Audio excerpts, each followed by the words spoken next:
เจ้าขอกราบไหว้สาบุญญาบารมีธรรมพระเดชพระคุณหลวงพ่อสุนทรธรรมานุโยคที่ปรึกษาเจ้าคณะอำเภอเดยหล่อเจ้าวาดวัดพระธาตุผงขาวขอกราบไหว้สาบุญญาบารมีธรรมพระเดชพระคุณหลวงพ่อสาธุกิจจานันท์เจ้าคณะอำเภอเดยหล่อเจ้าอาวาสวัดพระธาตุเจ้าเดยน้อยพร้อมไปด้วยพระสงฆ์องค์เนรทุกรูปทุกองค์ด้วยความเคารพอย่างสูงสุดยิ่งครับผมสวัสดีเจเจแล้วก็พ่อน้อยหนุ่มหาจ่อคนรูปหล่อตัวเนอผมขอกราบไหว้แสครูบาลักษ์เหมือนกันนะครับผมสวัสดีเนอผมขอกราบไหว้แสตุลุงนวลคนรูปหล่อวัดสันเมียงอำเภอเวียงหนองล่องเหมือนกันนะครับผมสวัสดีเนอครับตุลุงนวลวางนี้ตุลุงนวลแข็งแรงดีว่าผมเป็นห่วงครับผมตามปกติเนอครับผมเป็นห่วงตุลุงนวลเด้อขอบคุณเนอยินดีเนอครับเตียวทำหล่นได้เลยนิมนต์เตียวทำหล่นได้เลยครับผมขอเจริญพรอย่างคณะสัตยาติโยมประทาสาธุชนคนดีเฮาทุกท่านมาแล้วเนอมาแล้วเนอมาแล้วเนอมาแล้วมาปะกันในรายการสารธรรมยามบ่ายยามแรงช่วงธรรมะเพื่อชุมชนทางสถานีวิทยุมวลชนคลื่นสีขาวเพื่อชาวประชาก็มาปะกับคณะสัตยาติโยมเป็นประจำผู้วันอังคารตั้งแต่เวลาบ่าย3 โมงถึง5 โมงแรงโดยมีตนหัวเข้ากับผมอาตมาภาพสามเณรรักฝันโยนันท์วัดสันเมืองตำบลหนองล่องอำเภอเวียงหนองล่องจังหวัดลำพูนเป็นผู้รับผิดชอบดำเนินรายการทางสถานีวิทยุคลื่นพระพุทธศาสนาการศึกษาและวัฒนธรรม104.50 วัดฝ่ายหินตำบลสุเทพอำเภอเมืองจังหวัดเชียงใหม่โดยเมตตาธรรมของท่านอาจารย์ท่านพระครูสมุขวิสุวัฒน์วรกิจโจสถานีวิทยุวัดพระบาทอุดมน้ำบ่อซาวา 88.5 เมกะเฮิรตซ์อำเภอฝางจังหวัดเชียงใหม่โดยเมตตาธรรมของพระเดชพระคุณหลวงพ่อสุจิตตานุรักษ์ด็อกเตอร์ท่านอาจารย์จำเริญโชติธรรมโมสถานีวิทยุห้วยตองซักเรดิโอ 98.75 เมกะเฮิรตซ์ตั้งอยู่วัดห้วยตองซักตำบลกวงเปาอำเภอจอมทองจังหวัดเชียงใหม่โดยเมตตาธรรมของหลวงพ่อวาปีวรมานิชกับท่านอาจารย์ชวริตชีวังโสสถานีวิทยุมนเสียงธรรม 106.25 เมกะเฮิรตซ์ตั้งอยู่วัดบุพารามตำบลจ้างเคิ่งอำเภอแม่แจ่มจังหวัดเชียงใหม่โดยเมตตาธรรมของพระเดชพระคุณหลวงพ่อมงคลวิสิทธิ์เจ้าคณะอำเภอแม่แจ่มและท่านปลัดอุทัยทั้งสองท่านสถานีวิทยุแม่วางเรดิโออำเภอแม่วางสถานีวิทยุบ้านแป้นเรดิโอบ้านแป้นอำเภอเมืองจังหวัดลำพูนสถานีวิทยุวิทยาลัยสงฆ์นครลำปาง 106.50 เมกะเฮิรตซ์วัดบรรพตสถิตโดยเมตตาธรรมของท่านอาจารย์มหาสมชาติชาตะปัญโยสถานีวิทยุลำปางสตาร์ 101.25 เมกะเฮิรตซ์ของคุณโยมดารุณีอันนี้ก็คือสถานีวิทยุต่างๆที่เปิดรับลิงก์สัญญาณออกอากาศตั้งแต่เวลานี้เป็นต้นไปขออนุโมทนาบุญขอบคุณทุกสถานีมาปะกันวันนี้เป็นวันอังคารที่3 กุมภาพันธ์ พุทธศักราช 2569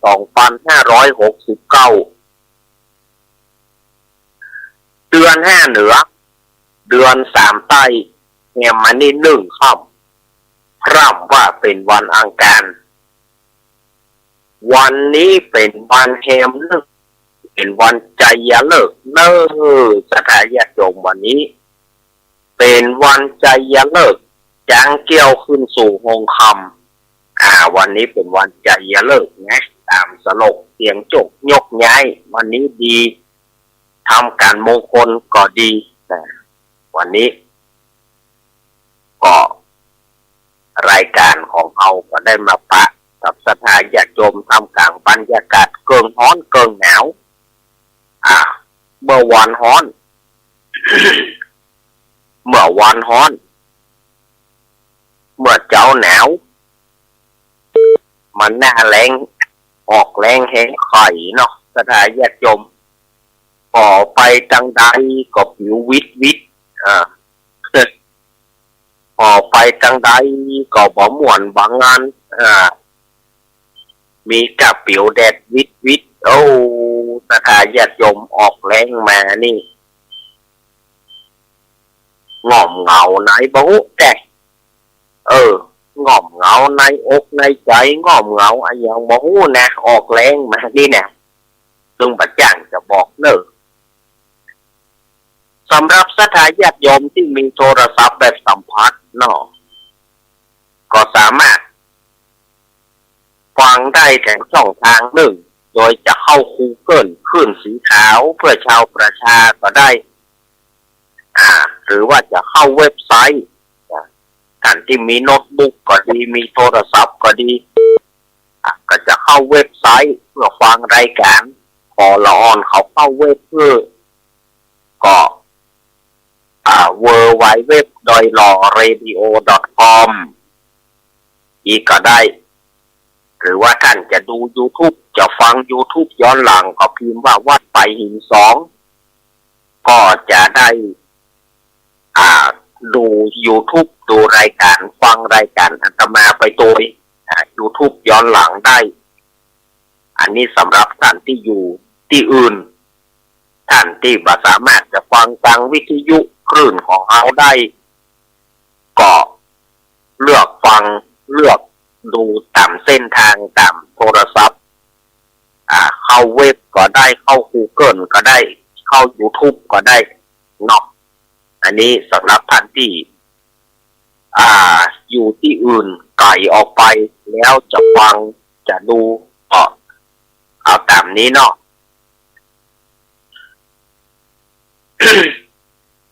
ก่อนที่จะได้ได้จ๋าสถาญาติโยมก็ขอน้อมเจริญพรสถาญาติโยมก็ขอเชิญเอี่ยวงานประเพณีส่งน้ำพระธาตุเจดีย์พบโชคทวีสลีสันเมือง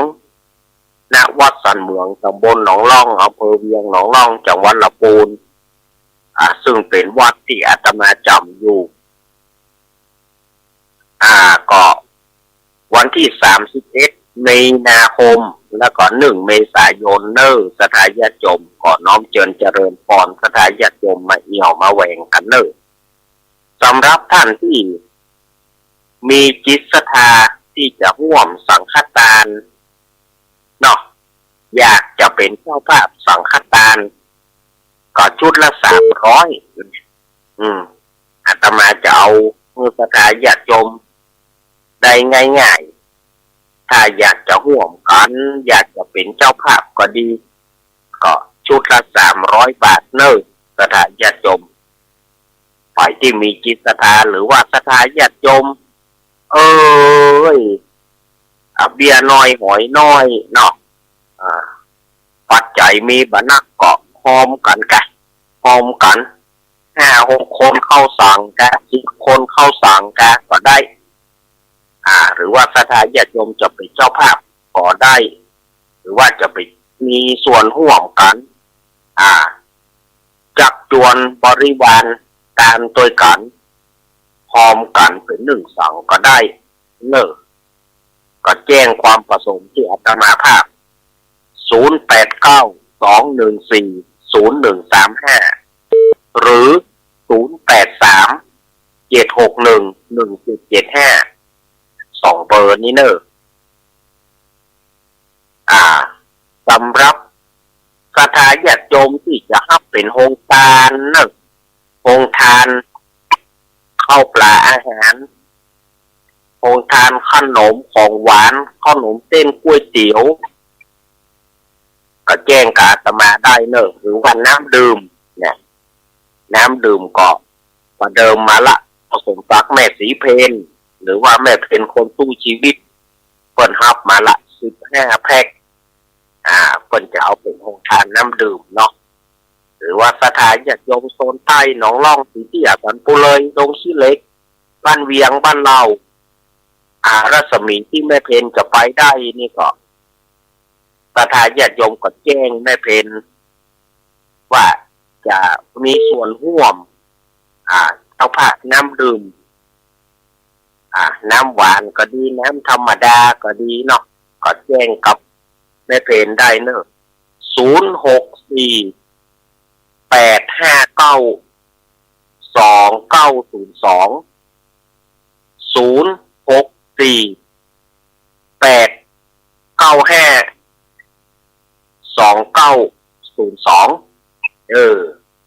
แจ้งกับแม่เพนคนสู้ชีวิตเนอะ064-895-2902อันนี้ก็แจ้งกับแม่เพนได้ท่านจะรับร่วมกันก็สำหรับน้ำนะสำหรับน้ำนี่แจ้งที่แม่เพนเนอะโซนใต้เฮาหนองล่องสีเตี้ยสันปุเลยบ้านเวียงบ้านเรากรุงเสือโรงขี้เหล็กหนองตะลิงไหลเกี้ยวอย่างมุนี่นะรัศมีมุนี่ก็งอมที่แม่เพนได้เนอะแจ้งที่แม่เพนได้แล้วก็สถานญาติโยมจะรับเป็นโฮงทานนะยังอยากจะมาเป็นเจ้าภาพโฮงทานก็แจ้งเตียตมาตามเบอร์เตียตมาขออนุโมทนาบุญกับสถานญาติโยมไว้นี่ก็ยังมี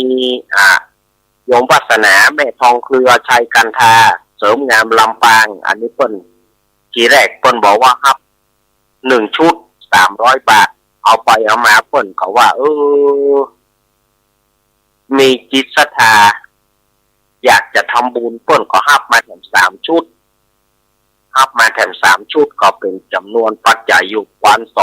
1,200 บาทอนุโมทนาบุญกับโยมวาสนาแม่ทองเครือแล้วก็ญาติเนาะอันนี้ถ้าไปจะร่วมก็แจ้งอาตมาได้อาตมาก็จะรับตั้งแต่บัดนี้ไปจนถึง30 มีนาคมเนอะเพราะว่า30 อุดนี่ก็ต้องจัดการให้เรียบร้อยอาตมาจะรับถึง30 ด้านนะเมื่อแจ้งว่าเมื่อได้มาปะแล้วก็ได้งานประชาสัมพันธ์เป็นที่เรียบร้อย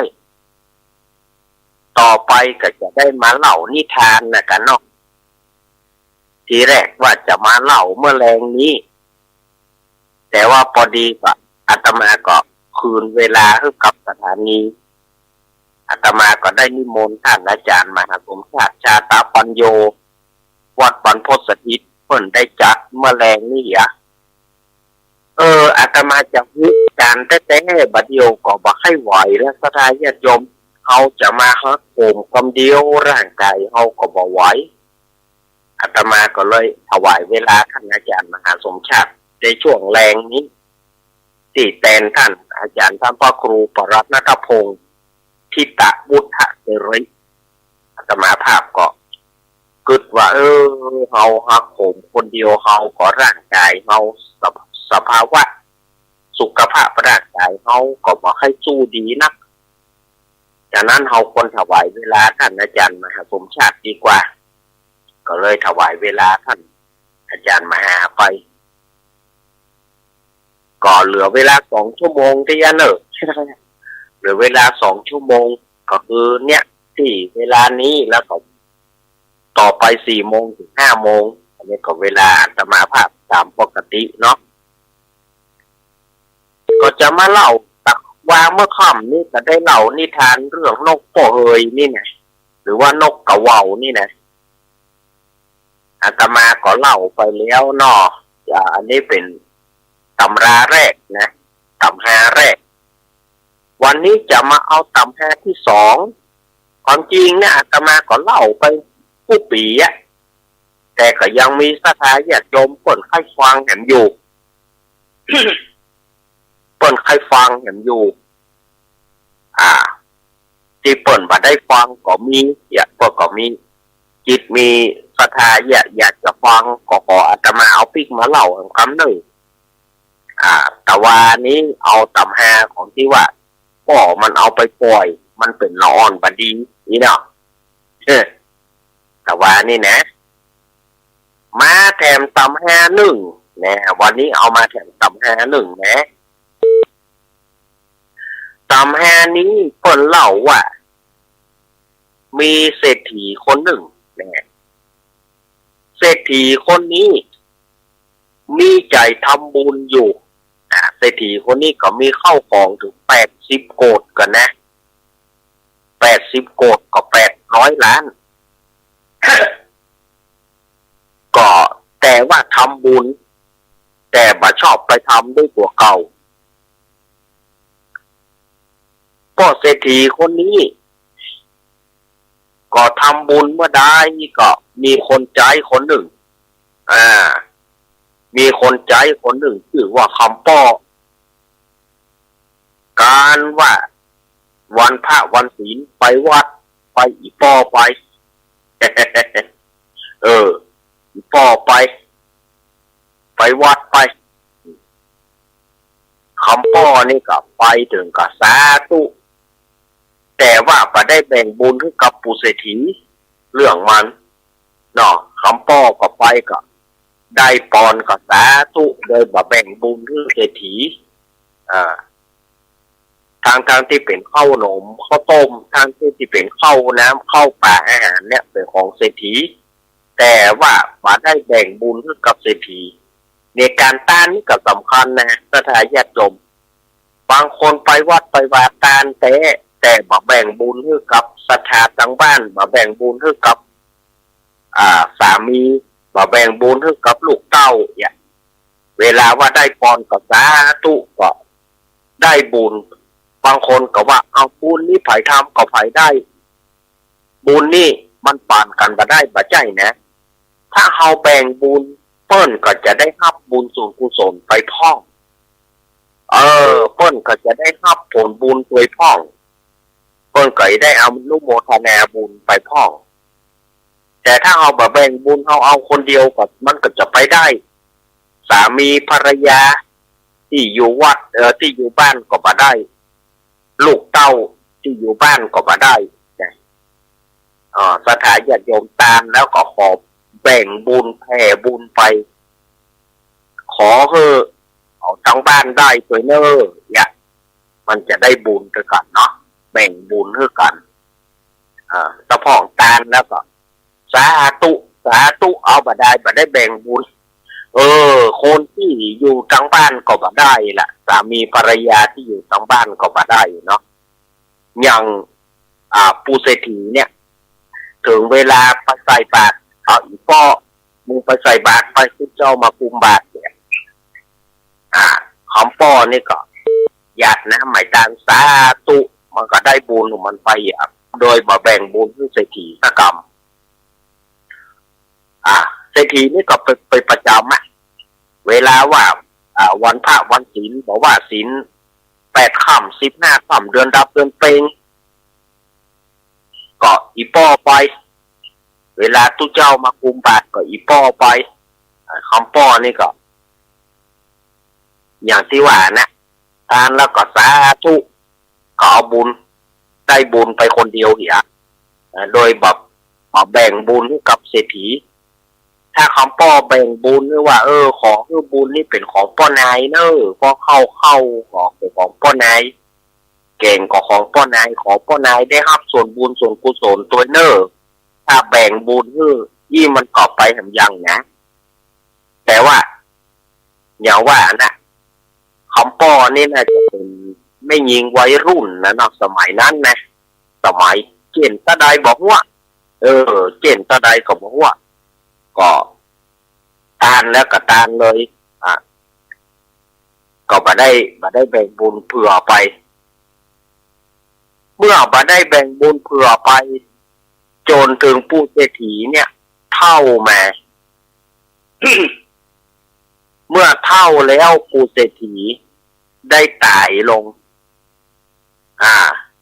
เศรษฐีก็หวังอย่างยิ่งว่าจะได้กินจะได้ผลบุญกุศลที่ได้ใส่เข้าปากหยาดน้ำไหมตาลเนี่ยถึงได้แน่นอนแต่พอตายไปบอกก็ว่าโยมบาลก็ถามผู้เศรษฐีว่าผู้เศรษฐีเมื่ออยู่ในเมืองโคนเนี่ยได้ทำบุญอย่างไว้พ่องเศรษฐีก็บอกว่าโอ้ข้าแต่พญายมข้าได้ทำบุญเป็นประจำใส่บาตรไปวัดไปวาข้าทำบุญบักขาดลูกโยมบาลก็เลยเอาปั๊บก็คือหนังสือนั่นนะเอาปั๊บมาอ่านดูเอาปั๊บกระตุนมาอ่านดูก็บ่มีรายชื่อของเศรษฐีอยู่ ก็บ่มีชื่อผู้เศรษฐีก็เลยบอกว่าอ้าวผู้เศรษฐีนายว่าผู้เศรษฐีว่าได้ทำบุญใส่บาตรไปวัดไปวาปัจจัยกะ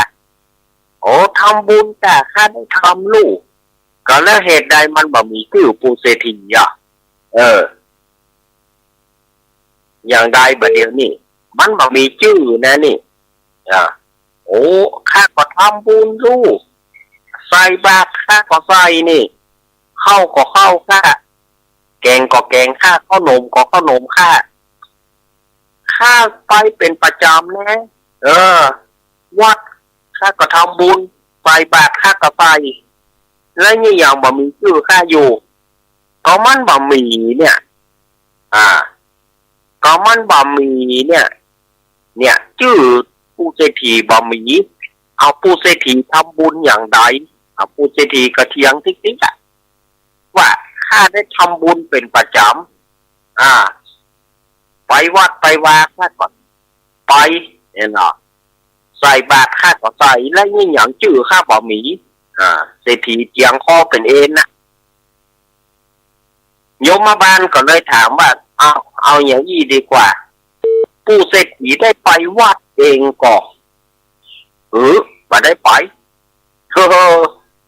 บ่ได้ไปแล้วถือว่าไปวัดได้อย่างไรข้าคือคนใจข้าไปคนใจชื่อคำป้อถึงเวลาไปวัดข้าก็คืออีป้อไปอีป้อไปมึงไปอีป้อไปวัดไปถึงเวลาใส่บาตรข้าก็อีป้อไปใส่บาตรข้าคืออีป้อไปลูกแล้วเนี่ยว่าผลบุญข้าบ่มีปู่เศรษฐีเป็นว่าตัวเก่าเนี่ยปากเคยไปวัดไปวาแม่นของแต่ว่าเอาผู้คนใจไปเวลาไปวัดก็อีป้อไปเวลาใส่บาตรก็อีป้อใส่บาตรนี่บุญนี่ที่อีป้อหมดฉะนั้นเจ้าจงไปเป็นนกไปซ่อหาอีป้อเพื่ออีป้อมาเป็นสักขีพยานไปเอาตัวอีป้อมาเพื่ออีป้อมาเป็นสักขีพยานว่าได้ทำบุญแต่ถ้าบ่ได้อีป้อเจ้าก็จงไปเป็นนกชั่วกับชั่วกันไปซ่อหาอีป้อเพื่อปะเนอะโยมบาลก็เลยทราบเพื่อมันเป็นนกไปทางใดก็ป้อเฮ้ยไปซ่อคำป้อเพื่อเฮ้ยคำป้อมาเป็นสักขีพยานในการทำบุญแต่ซ่อหาเท่าใดก็บ่ปะจนมาถึงชั่วกับชั่วกันเนี่ยก็บ่มีชื่อป้อยิ่งในปัจจุบันนี้ซ้ำให้ชื่อป้อบ่มีผู้เศรษฐีก็เลยต้องเป็นนกไปเสาะหาอีกคำป้อชั่วกับชั่วกัน เพื่อจะเอาไปเป็นสักขีพยานแต่เสาะหาเต้าใดก็บอกปะป้อเฮ้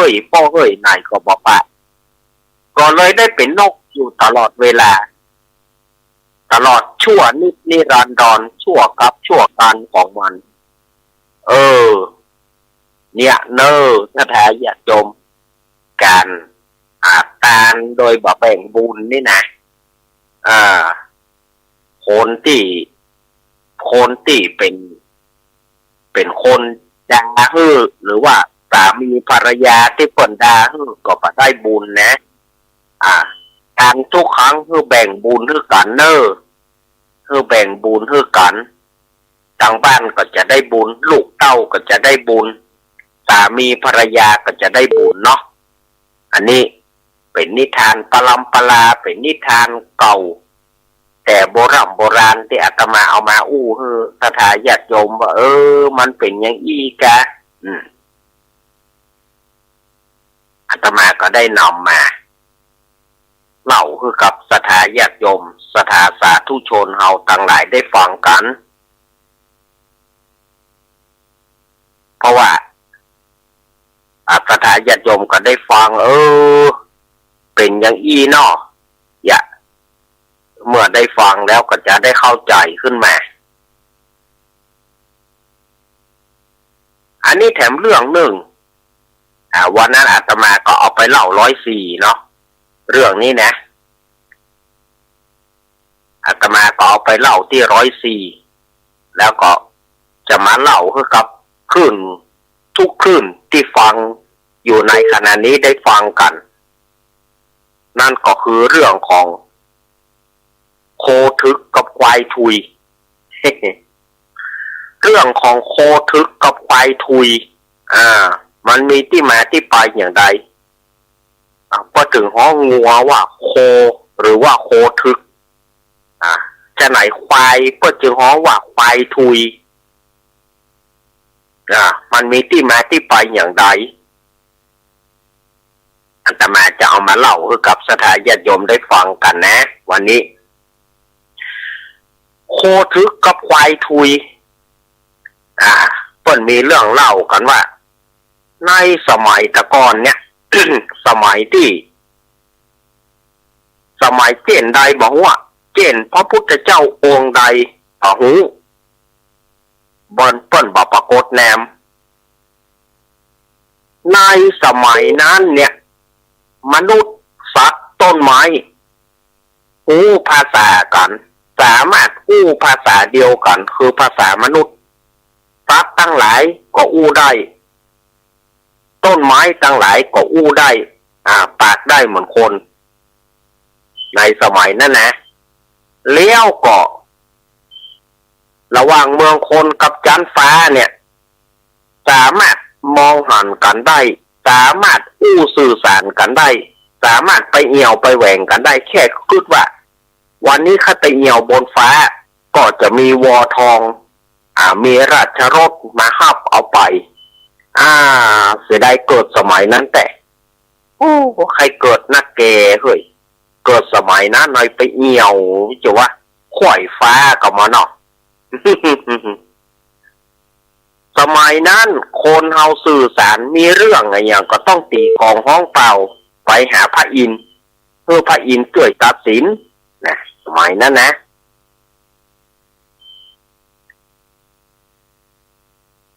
แต่ว่ามันมีอยู่ครั้งหนึ่งครั้งนั้นเกิดเปิ้นเขาว่ามันเกิดไอ้อย่างขึ้นมันเกิดโลกมืดขึ้นมามันโลกเราเนี่ยมันกลายเป็นเมื่อคืนไปมันมืดมันบ่มีดวงตะวันคนตั้งหลายก็บ่ได้ออกเสาะว่าหากิน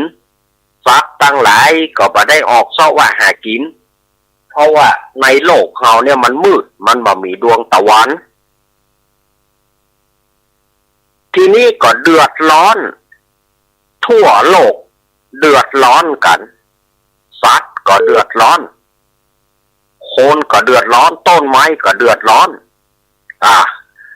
เพราะว่าค คนกับสัตว์เนี่ยมันบ่ได้กินอย่างได้กะรับกะนอน เพราะว่าจะบ่จ้างไปซ่อว่าหากินที่ไหนเพราะมันมืดต้นไม้มันก็มีปัญหาทีนี้คนก็ดีสัตว์ก็ดีต้นไม้ก็ปรึกษากันว่าเนี่ยอย่างใดคือตะวันออกตะวันบ่ยอมออกในโลกเขานี่มันมืดที่ลำเหลือก็ตายกันนะแกจะเอาเหนียวมาซ่อว่าหากินจะได้มารับอยู่ตลอดเวลาโอ้บันก็บัดใจกะฮะอีน่ะก็ต่างคนต่างตัวก็บัดจ้างจะอู้อย่างใดเนาะก็เลยว่าเอาไปปรึกษากับพระอินทร์ไปไปขอไปร้องทุกข์กับพระอินทร์แน่สัตว์โคนต้นไม้ก็เลยขึ้นไปหาพระอินทร์พระอินทร์ก็บอกว่าสู่เขามาตึงมวลตึงหมู่นี่มากันเปื่อนอย่างนี้หือโอ้ไวยสาบาทเจ้าเนาะบาเดียนนี่ในโลกมนุษย์เฮานี่นะมันมืดมันบาหันตะวันเลยมันมีก็เมื่อคืนมันบ่มีเมื่อวานเอาพระอินทร์เพิ่นก็เลยใจทิพเนตรใจตาทิพส่องลงมาก็หันว่าเมืองโคนเนี่ยมืดแต่บ่มีดวงตะวันมืดตื้อมืดตึกตลอดเวลาพระอินทร์ก็เลยว่าเอาแล้วสู่เขาจะเนี่ยจะได้บ่เดียวนี่ก่อนนั้นนะขอพระอินทร์ช่วยหน่อยขอพญาอินทร์ช่วยหน่อยพญาอินทร์ก็เลยบอกว่าเอาก็ข้าจะช่วยอย่างใดบ่เดียวนี่ช่วยอย่างใดก็ได้เฮือตะวันมันออกตะวันออกคนก็จะได้ออกทำมาหากินสัตว์ก็จะได้ออกทำมาหากินโอ้หนอข้าก็ช่วยบ่ได้ข้าก็บ่มีฤทธิ์บ่มีเดชบ่ใจเป็นผู้วิเศษอย่างอันล้ำเหลือแต่ก็ห้องประชุมด่วนเนาะพญาอินทร์ก็ประชุมด่วนตีกองสัตว์คนต้นไม้ทั้งหลายก็ปากันขึ้นบนฟ้ากันหมดเพื่อไปฟังพระอินทร์ยามนั้นพญาอินทร์ก็เลยบอกว่าคนทั้งหลายสัตว์ทั้งหลายถ้าไผ่สามารถทำให้ตะวันออกได้ผู้นั้นจะได้รางวัลอย่างงามเขาจะมอบรางวัลพิเศษให้อีหรอเริ่มจากไผ่มนุษย์ก็ขอก่อนมนุษย์ก็ฮ้องเพลงขึ้นไป มนุษย์มันจ้างฮ้องเพลงหรอกฮ้องเพลงกาจ้อยกาซอกาเนี่ยหรอเพื่อตะวันจะออกนี่หรอ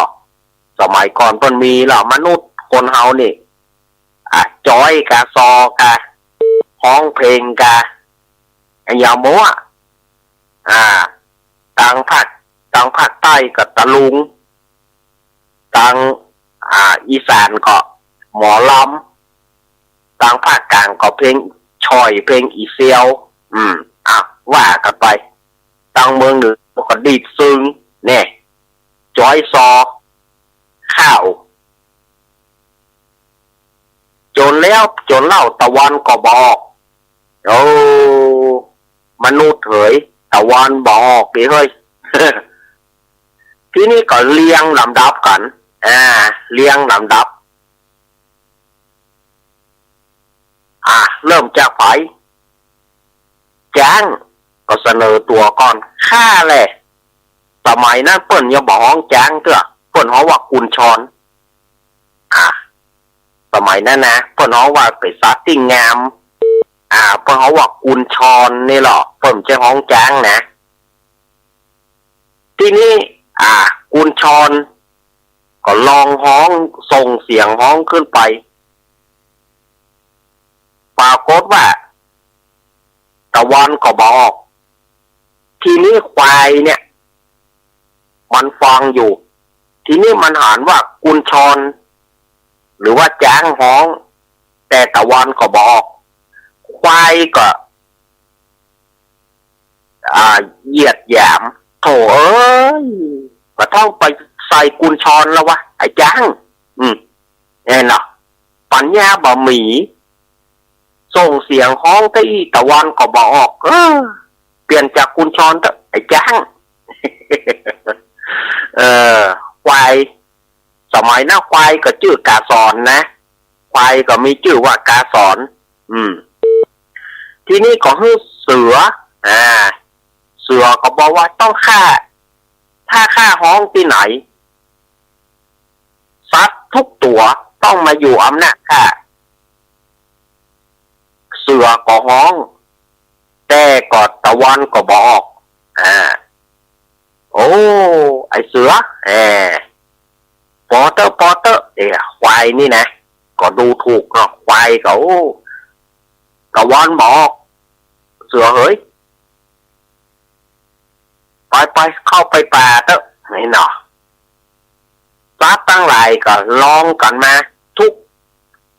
ชนิดนะมาถึงม้านี่เปิ้นก็ฮ้องอาชนายทีนี้ม้าก็ฮ้องม้าส่งเสียงฮ้องตะวันก็บ่มีเปลี่ยนจากอาชานายเป็นม้าตัวบ่เฮ้ยปัญญาสูงหมอกม้านั่นนะหรอควายนะอันนี้ควายเป็นคนว่านะ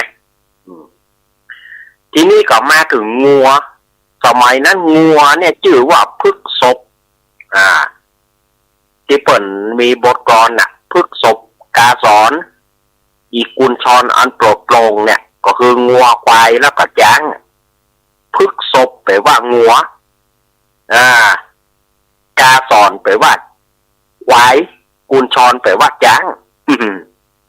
สมัยนั้นเพิ่นมีชื่อเพิ่นหรอกเอาไผจะเริ่มพฤกษบจะเริ่มก่อนนะก็ได้ญาติโยมพฤกษบก็คืองัวนี่นะ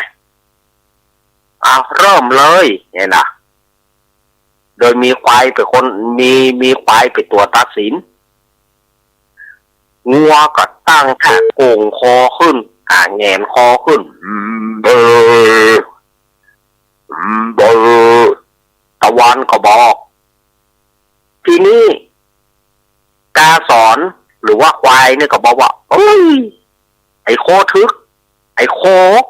ไอ้งัวเปลี่ยนจากพฤกษบกลายเป็นงัวเหรอปะมีปัญญาเมื่ออี้โง่เง่าเตาตุนโง่เง่าเปลี่ยนชื่อจากพฤกษบเป็นงัว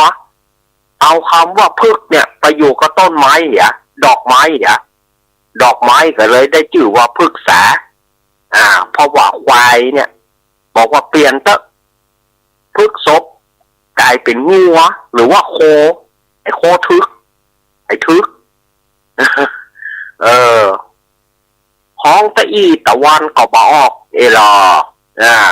ดูถูกไอ้โคไอ้ทึกว่าต่างๆแน่ๆงัวก็ถ้ามึงเนี่ยจริงมึงก็ฮ้องแหละไอ้กาสอนมึงเนี่ยจริงมึงก็ฮ้องแหละมันต้องดูกูนี่แต่ควายเนี่ยสถาญาติโยมมันก็บัดนึกว่ามันติดแองนั่นมันบัดดูเลยมันบัดดูตัวเก่าว่ามันเนี่ยติดแองงัวฮ้องมันก็ยังดีอยู่แต่ตัวมันน่ะมันติดแอง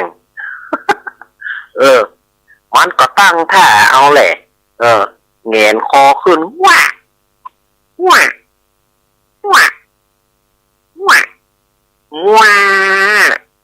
ฮ้องตั้งคิดหลบมันก็บอกตะวันก็บอกทีนี้งัวก็เลยว่าทุยไอ้ทุยไอ้ควายทุยไอ้กระบืองัวก็เลยต่อว่า ไอ้กระบือคำว่ากระบือนี่ก็โคตรแห่งความโง่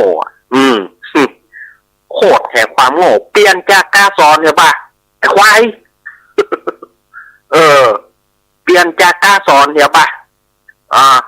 เปลี่ยนชื่อเลยไอ้ควายไอ้กระบือไอ้ทุยขาดทุยก็เลยมีตำนานของโคทึกควายทุยมาจนมาถึงปัจจุบันนี้นะเขาก็เลยว่ากันงัวก็ว่าควายควายก็ว่างัวไอ้โคทึกไอ้โคไอ้โคทึกไอ้กระบือไอ้ควายทุยก็เลยเป็นตำนานของโคทึกควายทุยโคทึกควายทุยมาจนถึงปัจจุบันนี้ในที่สุดไอ้ทั้งสองเนี่ยบอกว่าโคทึกบอกว่าควายทุยไปใส่ล้อเหี้ยป่ะไปไถนาเหี้ยควายก็ว่างัวก็ว่าควายไปไถนาเหี้ยไปใส่ล้อเหี้ยเมื่อคนไก่ก็เป็นแกงเพื่อคนกินเหี้ยลาบเพื่อคนกินเหี้ยตึงมึงตึงกูนั่นแหละในที่สุดก็ซัดตั้งหลายก็บ่สามารถที่ตะวันออกได้ก็เหลือก็ไก่ปูก็ตกปีกขันเมื่อไก่ขันแล้วตะวันมันก็โผล่ขึ้นมาตะวันออกโอ้เจ้าโลกตั้งหลายปากันชัยโยโห่ฮ้องในความสามารถของไก่ก็เลยได้รองเท้าทิพย์ไก่นะก็ได้รองเท้าทิพย์พอมันจับก่อนดอกมันจับเล้าจับแฮวอย่างแค่ไม้อันเดียวมันก็อยู่ได้เพราะตีนมันจับแน่นเนี่ยเนี่ยมันเป็นได้รองเท้าพิเศษแล้วก็ได้หูทิพย์เป็นรางวัลหูทิพย์ถ้ามันได้ยินเสียงพระอินทร์ตีกลองมันก็จะขันเนี่ยที่เอาห้องไก่ขันตั้งไก่ขันกี่ตั้งมาถึงไก่ขันแหละขันเลยคำว่าไก่ขันแหละขันเลยก็คือมันขันแล้วมันก็ลวดลงเล้ามันเลยลงเล้ามันแจ้งละอันนั้นพอไก่ขันแหละขันเลยไก่ได้รับรางวัลสองสิ่งเนี่ยคือรองเท้าแล้วก็ หูทิพย์อันเป็นรางวัลที่เอาไว้ฟังกลองพระอินทร์ที่อันนี้เรื่องของสัตว์ตะวันออกก็เพราะไก่ฉะนั้นไก่มันจึงขันอยู่ตลอดเวลามันกลัวตะวันจะมืดไปมันก็เลยขันเพื่อให้ตะวันกระตุ้นให้ตะวันออกนั่นนะสถานญาติโยมมันไปอีลูกส่วนนั้นว่า สัตว์ทั้งหลายเมินเข้าก็จ้างมันฮ้องเพลงเสียงดัง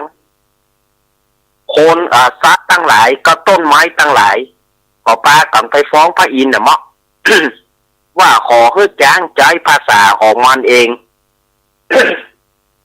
เพราะว่าจ้างฮ้องเพลงเสียงดังพระอินทร์ก็เลยฮ้องจ้างมาแล้วถามว่าจ้างฮ้องเพลงเสียงดังแต่กะจ้างก็บอกว่าแม่นข้าชอบนี่ข้ามาเลือกศิลปินข้าตัวใหญ่ข้าย่อมฮ้องเพลงเสียงดังตั้งแต่นี้ไปต้นไปขอให้จ้างเนี่ยใช้ภาษาของตัวเก่าภาษาของฝ่ายของมันใช้ภาษาของตัวเก่าเอาดีกว่าไม่ต้องไปใช้ภาษามนุษย์ละ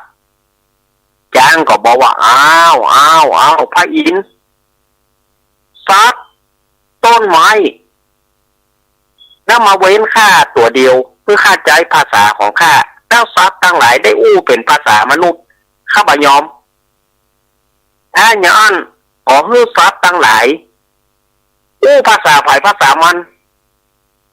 แล้วต้นไม้ก็เงียบไปเลยห้ามอู้ถ้าอย่างนี้ข้าจะยอมแต่ข้าจะให้ข้าอู้ภาษา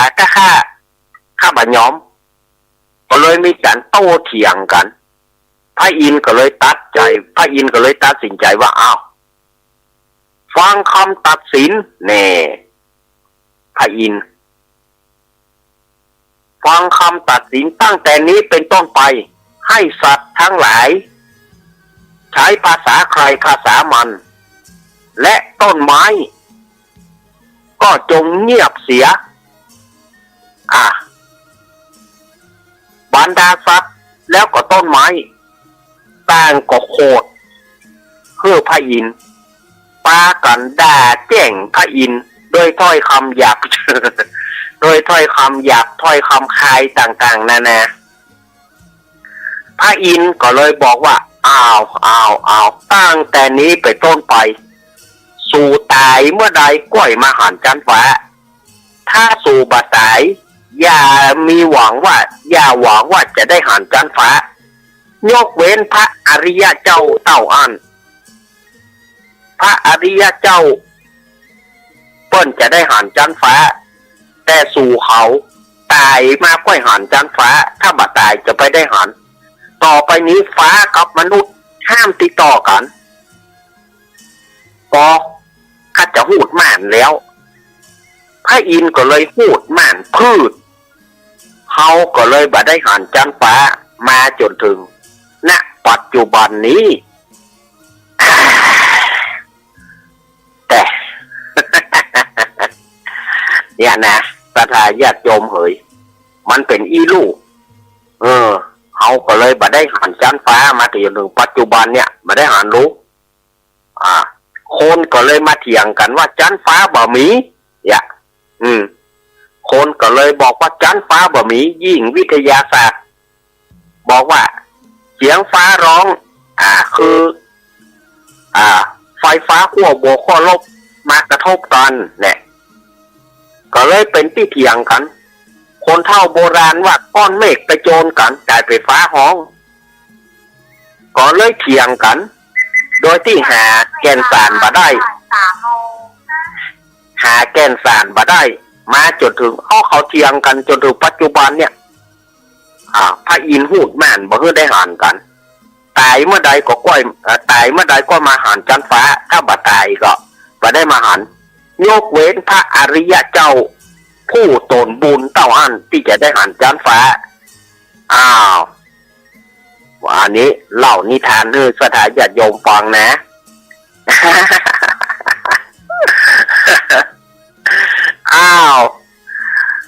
เล่าไปจับเวลาพอดีศรัทธาญาติโยมเวลาอาตมาหมดช่วงแรกเนอะจะไปฟังมูลขึ้นนี่ไปไหนเตอะเนอะกำเดียวก็มาปะช่วงที่สองช่วงที่สองก็คงบะโซตาดมันแต่ว่าแมลงเนอะแต่ว่าแมลงพักไปกินน้ำกำเดียว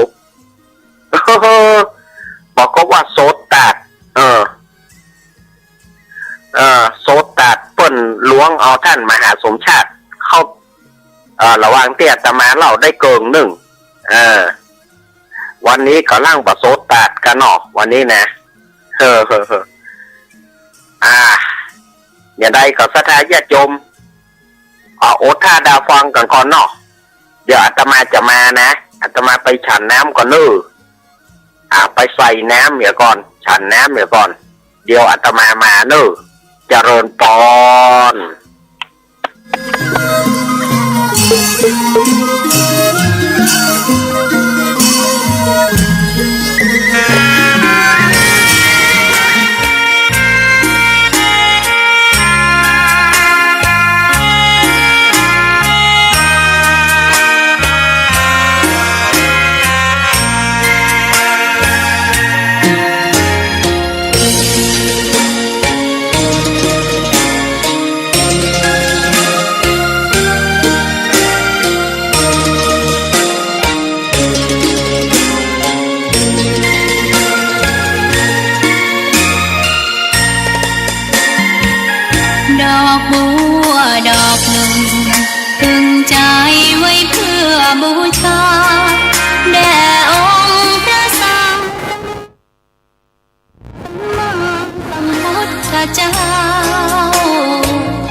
เปรียบเทียบเขา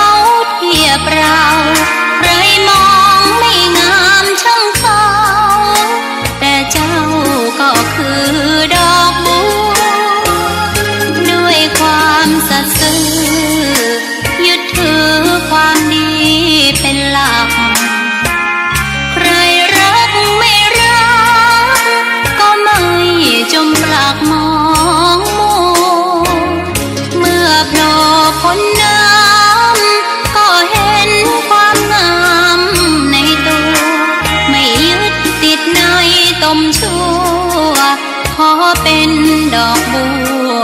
อกดี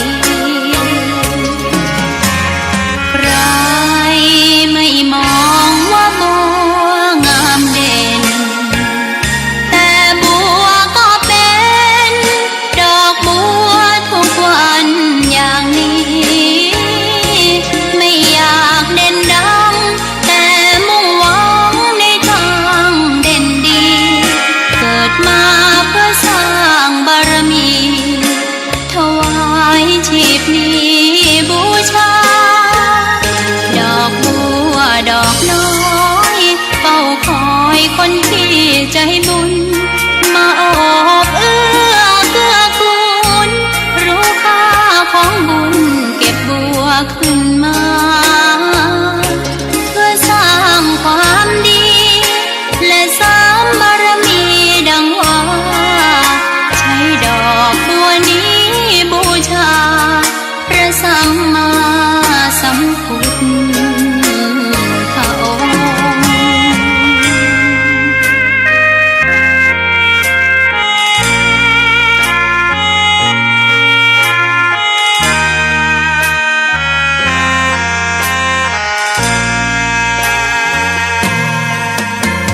ใคร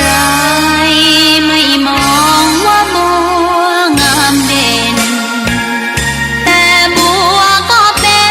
นดอกบัวทุกวันอย่างนี้ไม่อยากเด่นดังแต่มุ่งหวังในทางเด่นดีเกิดมาเพื่อสร้างบารมีถวายชีพนี้บูชาดอกบัวดอกน้อยเฝ้าคอยคนที่ใจบุญมาโอบเอื้อเกื้อกูลรู้ค่าของบุญเก็บบัวขึ้นมาเพื่อสร้างความดีและสร้างบารมีดังว่าใช้ดอกบัวนี้บูชาพระสัมมาสัมพุทธ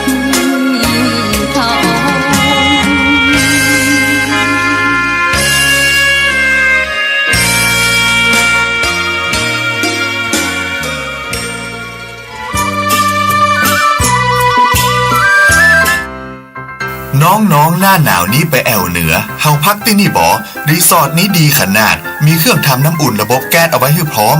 แต่ก็ต้องระวังเนอะเครื่องทำน้ำอุ่นระบบแก๊สมีคนตายมาหลายรายแล้วจะอั้นเลยกะอ้ายก็นึกภาพเอากะเปิดเครื่องทำน้ำอุ่นระบบแก๊สในห้องน้ำถ้าบ่มีพัดลมดูดอากาศการหมุนเวียนของออกซิเจนมันจะดีได้จะใดในเมื่อการเผาไหม้บ่สมบูรณ์ก็เกิดการสะสมแก๊สคาร์บอนมอนอกไซด์สูดดมเข้าไปมันจะไปจับกับเม็ดเลือดแดงและทำให้เม็ดเลือดแดงจับกับออกซิเจนได้น้อยลงเมื่อออกซิเจนเข้าบ่ถึงปอดก็จะย่าให้คลื่นไส้เมาหัวหายใจยากจนถึงขั้นเป็นลมแล้วก็ตายได้โดยเฉพาะคนที่มีโรคประจำตัวเช่นโรคหัวใจโรคเลือดจางหอบหืดถุงลมโป่งพองโรคความดันโลหิตสูงซึ่งจะมีโอกาสสูงกว่าคนอื่นน่ากลัวขนาดเนาะมันก็บ่ถึงขนาดนั้นถ้าหารู้วิธีคือถ้าอาบน้ำด้วยเครื่องทำน้ำอุ่นระบบแก๊สบ่ดีอาบเกิน10นาทีจะต้องเปิดพัดลมระบายอากาศหรือให้อากาศถ่ายเทได้ดีอันนี้ก็จะช่วยได้นักถ้าหมู่เฮาแค่หูข้อมูลเพิ่มเติมโทรสอบถามได้ที่กลุ่มสื่อสารความเสี่ยงและพัฒนาพฤติกรรมสุขภาพสำนักงานป้องกันควบคุมโรคที่1เชียงใหม่053-140-774-6หรือสายด่วน1422จนเครียดกินเหล้าจนเครียดจนเครียดกินเหล้ากินเหล้ากรุณารอสักครู่ค่ะจนเครียดกินเหล้าจนเครียดกินเหล้าก็เลยยิงยิงจะพูดดีก็เลิกสิเหล้าอ่ะจะพูดเลิกเหล้าเลิกจนเริ่มต้นเข้าพรรษานี้นิมนต์ครูบาเตียวทำหล่นได้เลยครับผมเอาละศรัทธาญาติโยมสาธุชนคนดีเฮามาถึงช่วงที่2ของรายการสารธรรมยามบ่ายยามแรงช่วงธรรมะเพื่อชุมชนก็ปิกมาปากันช่วงที่2เนาะ อยากที่ได้เล่านิทานให้กันฟังเล่านิทานไป2 เรื่องเต็มช่วงแรกนี่นะก็เล่านิทานให้กันฟัง2 เรื่องเต็มเขาก็จะได้เข้าใจว่าอันอย่างอีหนออีนะเขาได้เล่านิทานสู่ศรัทธาญาติโยมได้ฟังกันไปอาจจะเป็นสาระประโยชน์บ่นักก็น้อยบ่นักก็น้อยที่จะได้นำเอานิทานมาบางทีก็ปัดฝุ่นบางทีเสาะหาเรื่องใดบ่ได้กับปัดฝุ่นเอาเรื่องเก่าปิกคืนแม่ศรัทธาญาติโยมตะกี้ก็ฟังกันไปเนาะเรื่องของประวัติของโคทึกกับควายทุยเล่าคือกันฟังแล้วนะ มันมาจากเรื่องที่สมัยที่โลกมันมืดนะเนาะโลกมันมืดตะวันมันบ่มีเนี่ยก็สัตว์ตั้งหลายก็มาส่งเสียงฮ้องเอาปลามาก็การก่อยเนอะการก่อยเนาะก่อยปูมันก็เลยได้ขานเนาะมันฟังถ้าพระอินทร์ตีกองตึงมันก็เฮาบ่อาจจะได้ยิน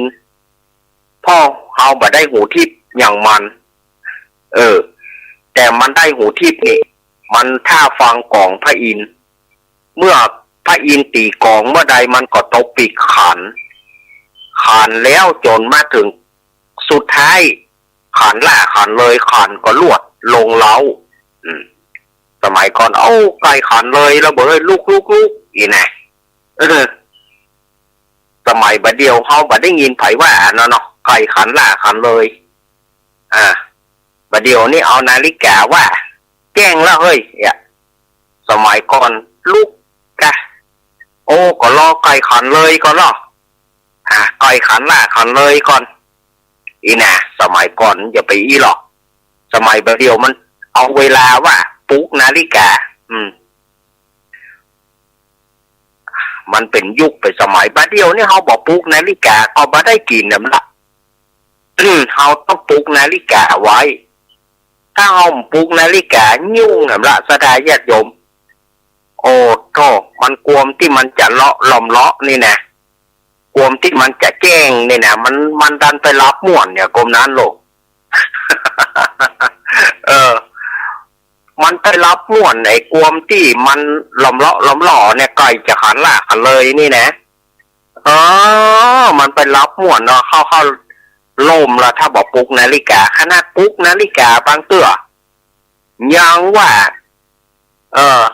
นาฬิกาปลุกเฮายังรับไปยังบ่ตื่นก็มีนะบางเตื้อมันล้อมหล่อเนี่ยไปแจ้งนี่นะมันรับม่วนเฮ้ยเนาะศรัทธาญาติโยมสาธุชนทั้งหลายก็เดือนนี้เป็นเดือนแห่งความรักแน่ศรัทธาญาติโยมนับจากวันนี้ไปวันนี้วันที่3ก็เหลือเวลา11 วันหนุ่มสาวทั้งหลายก็จะว่าเป็นวันสำคัญมาถึงแล้ว10 วันแล้วกันเนาะ10 วันวันนี้วันที่3ละก็จะเป็นวันอย่างวันแห่งความรักแน่ของหนุ่มสาวเขาว่าอันนะวันวาเลนไทน์วันแห่งความรักเห็นหรอบัดใจจะรีดบัดใจฮีทอยของเมืองเหนือเอาที่แต่มันเป็นของฝรั่งมังค่าปุ่นวันแห่งความรักคนเมืองเอาเนี่ยเอามาว่าวันแห่งความรักคือกันเป็นแน่นเป็นหนาถ้าบ่ได้ดอกกุหลาบโคตรกันวันนี้เป็นวันแห่งความรักวันวาเลนไทน์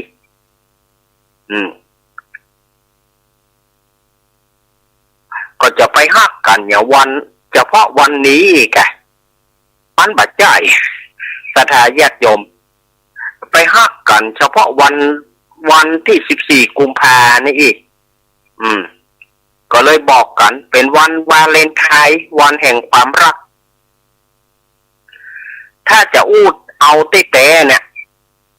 มันเป็นวันที่เปิ้นประหารชีวิตบาทหลวงนะประหารชีวิตบาทหลวงท่านหนึ่งที่ไปจัดการแต่งงานเพื่อกับกู้บ่าวสาวซึ่งมันผิดจารีตประเพณีนักบวชหรือว่าบาทหลวงเนี่ยชื่อว่าวาเลนไทน์วาเลนไทน์ที่ไปจัดแต่งงานเพื่อกับกู้บ่าวสาวถือว่าตัวเก่าเป็นบาทหลวงคำว่าบาทหลวงนี่ก็คือนักบวชของศาสนาคริสต์บอกว่าจะเป็นคริสตังบอกว่าจะเป็นคริสเตียน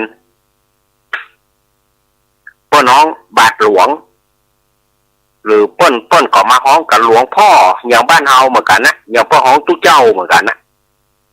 เขาก็ฮ้องหลวงพ่อแต่หลวงพ่อบาทหลวงเนี่ยเปิ้นสามารถฮ้องเพลงได้ขับรถได้ แต่ไม่มีคู่ไม่มีภรรยาไม่มีภรรยาต้านท้องเพลงได้อันอย่างได้บาทหลวงวาเลนไทน์เนี่ยก็เลยไปจัดแต่งงานนึกกับกู้บ่าวสาวแล้วเปิ่นยับได้ว่ามันผิดจารีตมันผิดถ้าอูบ้านเฮาก็คือมันผิดผีเปิ้นก็เลยสั่งประหารชีวิตวาเลนไทน์ในวันที่14กุมภาพันธ์ฉะนั้นคนก็เลยบอกว่าวาเลนไทน์สละชีพเพื่อความรักทั่วโลกคนก็เลยถือกันว่าวันวาเลนไทน์เนี่ยเป็นวันแห่งความรักวันแห่งความฮักที่แท้นั้นน่ะมันเป็นวันที่เปิ้นประหารชีวิตบาทหลวงวาเลนไทน์ศรัทธาญาติโยม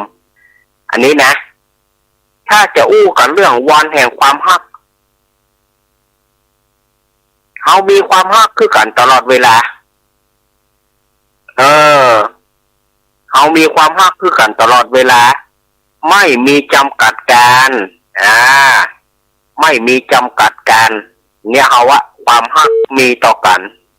ชั่วนิดนิรันดรนะแต่ที่คนเฮามันถือกันว่าวันวาเลนไทน์วันวาเลนไทน์วันแห่งความฮักเนี่ยเจ้าพ่องก็ถือว่าจะได้ผัวกับวันเนี้ยจะได้เมียกับวันเนี้ยนั่นมันกลับอย่างอี้มันก็เลยสูญเสียจารีตประเพณีมังจารีตประเพณีมังจารีตการสู้คอกันมันการใส่ผีใส่สางกันใส่ผีใส่สางกันก็เลยบ่มีเพราะว่าวาเลนไทน์เนี่ยคนเต็มใจที่จะเป็นผัวคนเต็มใจที่จะเป็นเมียใส่กันมันก็เลยจารีตที่ทอยประเพณีอันดีงามใส่ผีใส่สางมันก็เลยบ่มีการพิษผีพิษสางมันก็เลยบ่มีเพราะว่าคนเฮาเอาจารีตจากต่างประเทศนัดกันไว้แล้วลูกจะได้เป็นผัวเจ้าจะได้ผัววันเนี้ยเจ้าจะไอ้ก็จะได้เมียวันเนี้ย สมสู้กันที่จะไปสมสู้กันจะไปกู้ไปกิมกัน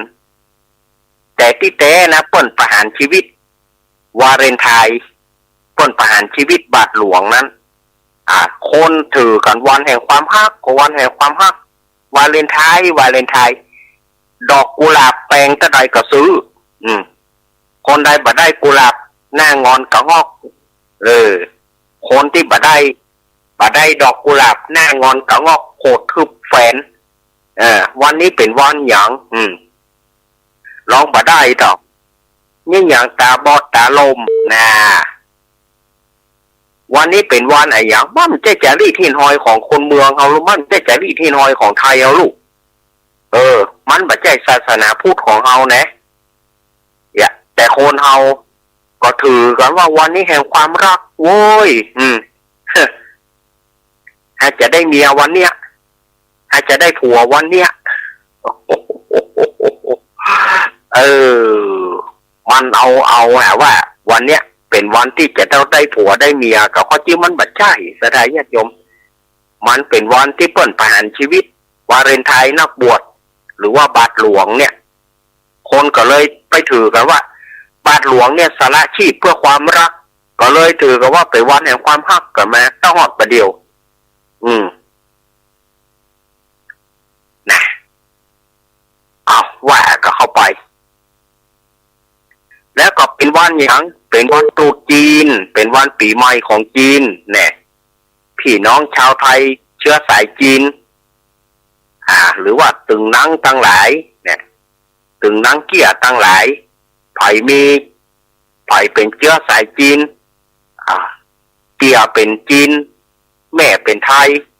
หรือว่าพ่อเป็นไทยแม่เป็นจีนก็ถือว่าเป็นตึงนังเกี้ยทั้งนั้นนะเพราะว่าตึงนังเกี้ยลูกครึ่งไทยจีนพี่น้องชาวไทยเชื้อสายจีนก็จะได้ร่วมกันในงานตรุษจีนในงานปีใหม่เป็ดไก่กินบ้าน วันไหว้เปิ้นก็มีขนมเค้งนะสถานญาติโยมเฮาบ่ได้เป็นเชื้อสายจีนเปิ้นเฮาบ่ได้กินขนมเค้ง เฮาบ่ได้กินเฮาบ่ได้เป็นเชื้อสายจีนเปิ้นเฮาบ่ได้กินนะขนมเค้งเนาะเนาะว่ะเฮาบ่ได้เป็นเชื้อสายจีนก็เปิ้นหรอก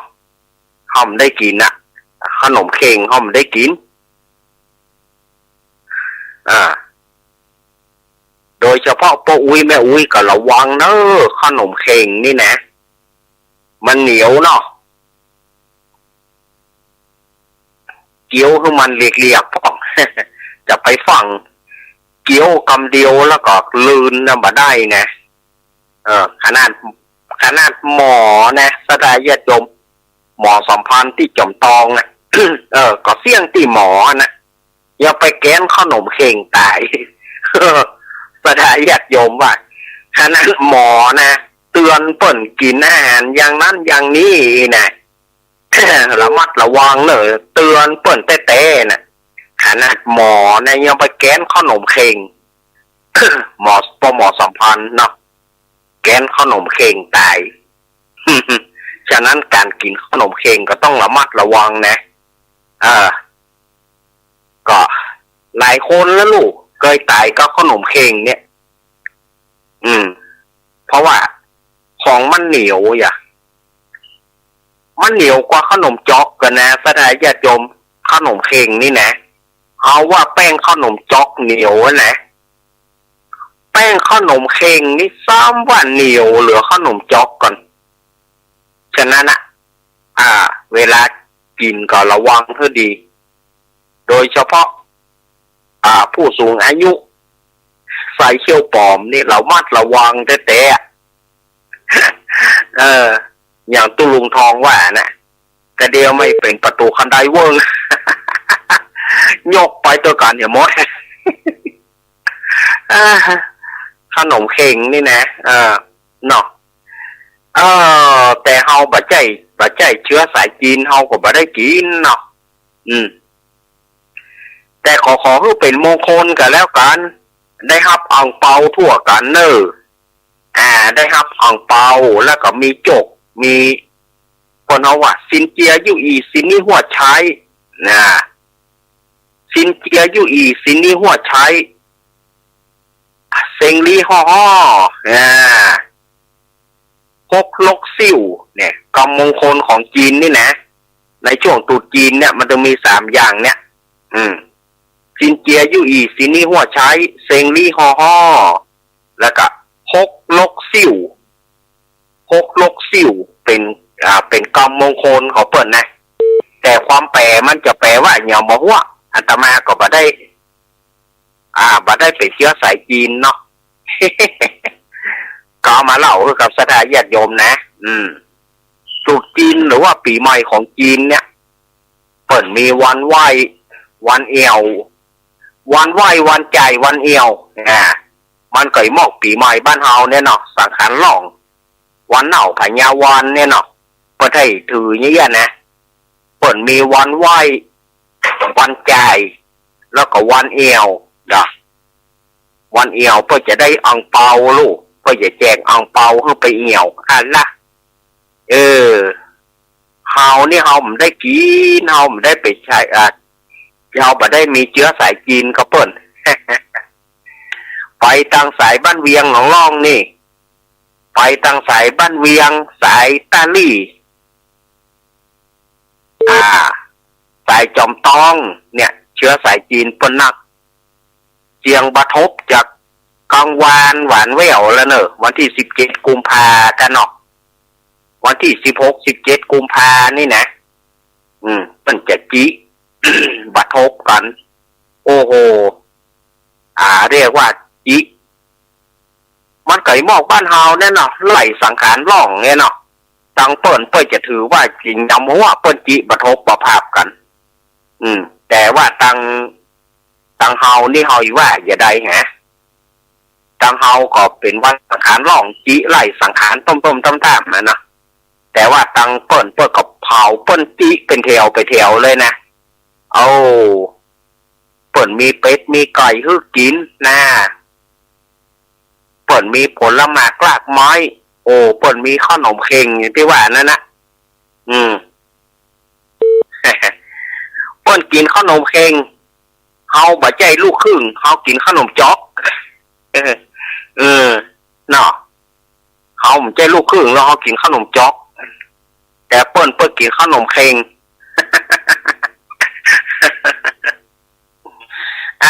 ก็คือสถานญาติโยมฟังกันนะอันเนี้ย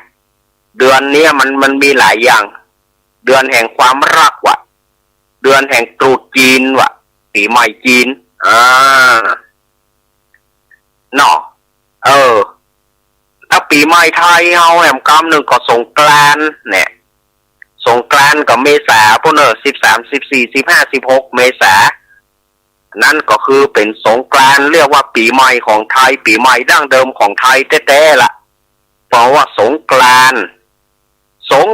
เป็นภาษาสันสกฤตถ้ามาแปลไปกำเมืองเฮาก็ว่าสังขารนางสงกรานต์ก็คือนางสังขารปีนี้สังขารล่องวันจันทร์ปีนี้นะสังขารล่องวันจันทร์13 เมษายนแต่บางที่ก็จะเป็น14แต่จากที่น้อยของคนเมืองเราก็ถือว่าวันที่13เป็นวันสังขารล่องปีนี้สังขารล่องจากทิศตะวันตกเฉียงเหนือล่องไปวันตกเฉียงใต้ขี้หลังเสือเนอะปีนี้นะปีนี้สังขารขี้หลังเสือสังขารขี้หลังเสือมือขวาถือมุยป่ะมือซ้ายกอมค้อนเหล็กป่ะสวกแต่สังขารปีนี้นะมือขวากอมมุยมือซ้ายกอมค้อนเหล็กบ้าปีนี้งูจะนักงูจะนักคนเกิดวันพัดจะมีคนเกิดวันจันทร์คนเกิดวันพัดจะมีข้อคนเกิดวันอาทิตย์จะมีโจกปีนี้นะคนเกิดวันพัดจะมีข้อแต่อันนี้อาตมาเอาตามทำใบลานนะแต่ทำบัดเดียวเปิ้นก็มันอาจจะไปฟังทำหลายๆตำรามันก็อาจจะมาเหมือนกันแต่ของอาตมานี่เป็นฟังมาจากปักกระตืนใบลานทำใบลานมาเพราะว่าวันพัดจะมีข้อแต่ญาติโยมเราไปพอดีว่ามันอาจจะบ่เหมือนกันนะตำรามันจะว่าบ่เหมือนกันเนาะไปปูจาอย่างนั้นสังขารล่องวันจันทร์เบนหัวไปตะวันออกเฉียงใต้เนอะเบนหัวดำหัวปีนี้นะ ดำหัวเบนหัวเป็นหน้าไปตะวันตกตะวันออกเฉียงใต้โอ้ยไม่จะไปอย่างว่าตกปุ่นน่ะเบนหัวไปทิศตะวันออกเฉียงใต้ดอกเกตตะวาเป็นใหญ่กว่าดอกตั้งหลายเป็นพญาดอกขนมจอกเป็นใหญ่ขนมคอยเป็นพญาข้าวต้มเป็นใหญ่กว่าขนมห่อยาวตั้งหลายข้าวคั่วเป็นใหญ่กว่าขนมแผ่นตั้งหลายอันนี้มันแปลงกินไปละแก่ป่าเล่นกันไปเนาะสถาญาติโยมอันนี้ก็ว่ากันในด้านของปีใหม่สงกรานต์เฮาใกล้ๆพวกก็เอามาว่าผมกำนะอันนี้เอามาเซิบๆก่อนเอามาเซิบๆก่อนสถาญาติโยมใกล้จะเปิดสายคือสถาญาติโยมละใกล้จะเปิดสายคือสถาญาติโยมละตอนนี้อาตมาจะตายเพลงคือสถาญาติโยมเลยใครเครียดกันเอาม่วนเนาะท่านอาจารย์เนี่ยบอกเล่นละครจะเล่นละครก็ร่างกายมันสุขภาพร่างกายยังบอกพร้อมแต่เนอสถาญาติโยมเขาจริงเปิ้นก็ป่วยเมินแล้วนะเรื่องเพื่อเล่นละครได้เนี่ยเปิ้นก็ปลดปล่อยละแต่ว่าร่างสุขภาพร่างกายอาตมายังบอกพร้อมเตื้อก็เลยบ่ได้จะเล่นละครเตื้อช่วงนี้อาตมาก็จะถ่ายเพลงเนอะถ่ายเพลงคือสถาได้ถ่ายเพลงเนอะคลายเครียดกันไปอย่าเครียดอย่าโคตรอย่าจมอย่าด่าอย่าเล่าขวัญ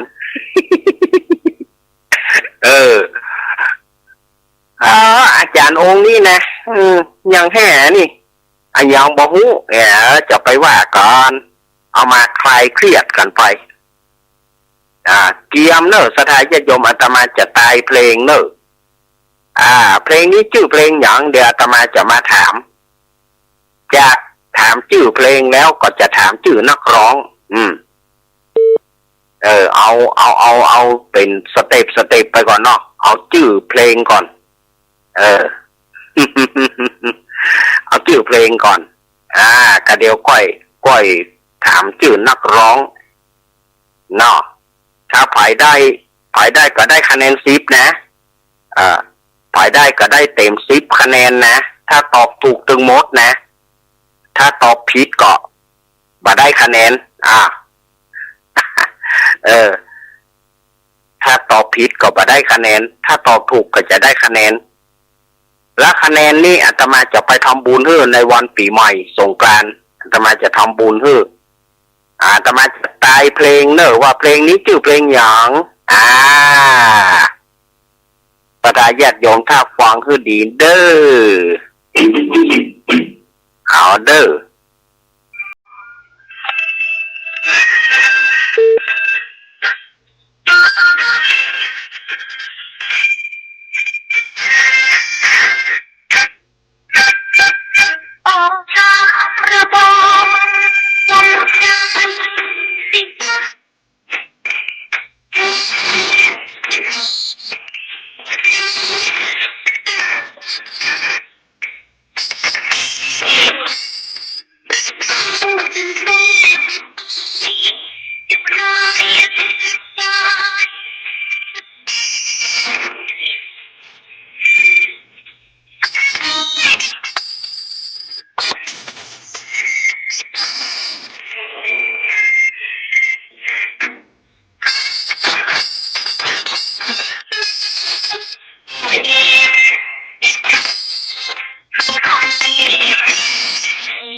เอาละสถาญาติโยมต่อไปนี้อาตมาจะได้ตายสถาญาติโยมเนอะ จะได้ตายสถาญาติโยมว่าชื่อเพลงที่อาตมาเปิดไปเนี่ยชื่อเพลงหยังชื่อเพลงหยังเนาะที่เพลงที่อาตมาเปิดไปนี่ชื่อเพลงว่าเพลงหยังกอไก่อกช้ำกอไก่อกช้ำขอไข่ช้ำอกกอไก่อกช้ำขอไข่ช้ำอกแล้วก็คอควายอกช้ำระบมงองูช้ำใจเนาะกอไก่อกช้ำขอไข่ช้ำอกคอควายอกช้ำระบมงองูช้ำใจละสถาญาติโยมจอจานน้ำตาผู้หญิงแต่จอจานเรื่องข้อหนึ่งน้ำตาผู้หญิงสถาญาติโยมไผ่ที่จะตอบได้ตอบมาเลยเนอะ083-761-1775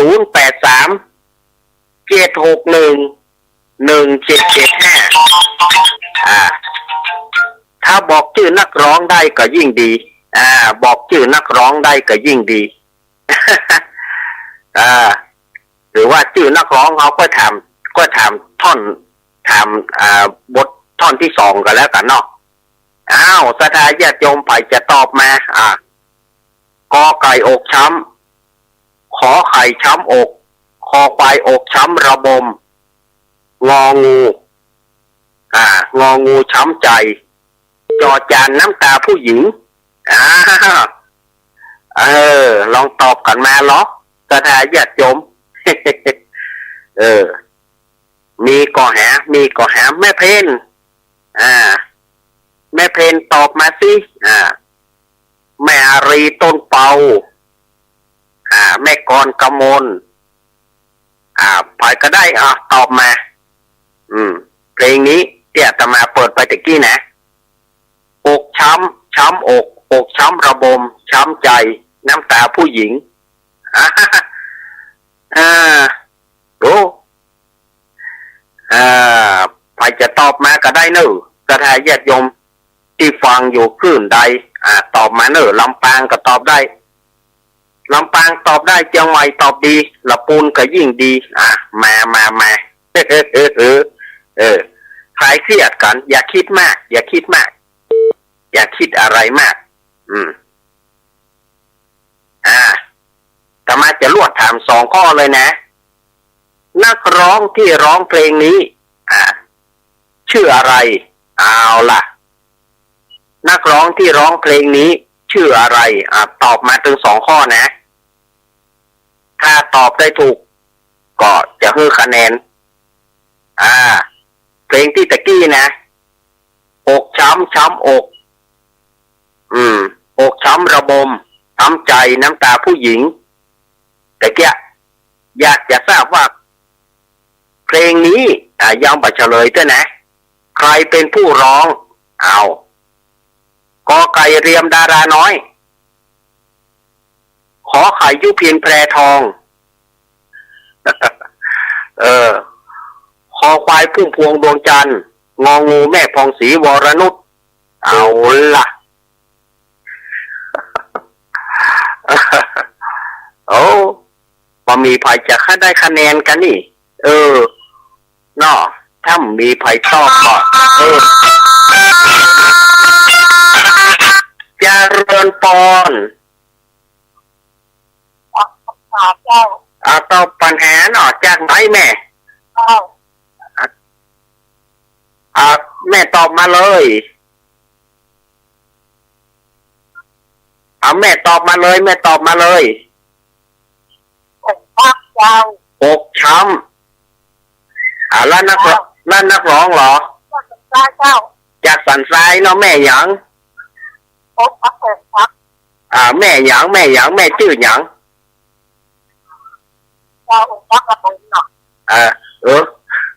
อันแม่ปิดวิทยุก่อนกะแม่ต้องปิดวิทยุก่อนบ้านมันสื่อสารกันบ่ได้แม่ปิดวิทยุก่อนแม่ปิดแม่ปิดวิทยุก่อนปิดวิทยุก่อนแม่ปิดวิทยุก่อนถ้าบอกปิดวิทยุมันสื่อสารกับบ่ได้แม่แม่ตอบว่าอกช้ำเนาะแล้วก็นักร้องเหรอเรียมดาราน้อยแม่ชื่อแม่อย่างก็แม่นิพาเนาะสันทรายเนาะคำเดียวคือคนอื่นตอบมาแถมเนาะยินดีเนอะก็อันนี้แม่นิพาตอบมาเนาะชื่อเพลงตอบมาละแต่อาตมายังไม่เฉลยด้วยนะสถาญาติโยมไปจะตอบมาแถมสันทรายมาละสันทรายมาละกอไก่อกช้ำขอไข่ช้ำอกคอควายอกช้ำระบมงองูช้ำใจจอจานน้ำตาผู้หญิงนักร้องกอไก่เรียมดาราน้อยขอไข่ยุพินแพรทอง